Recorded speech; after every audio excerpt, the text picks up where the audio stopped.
Hello everyone. Last night was really cold, so I bring my all plant inside. So these are my indoor plant, some of these, and plus my outside plant.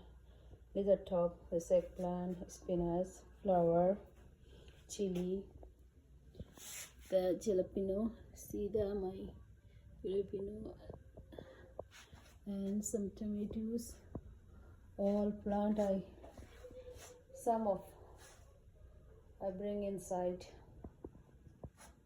to save. So today I will be put back again because weather will be warm next 2 weeks to show up.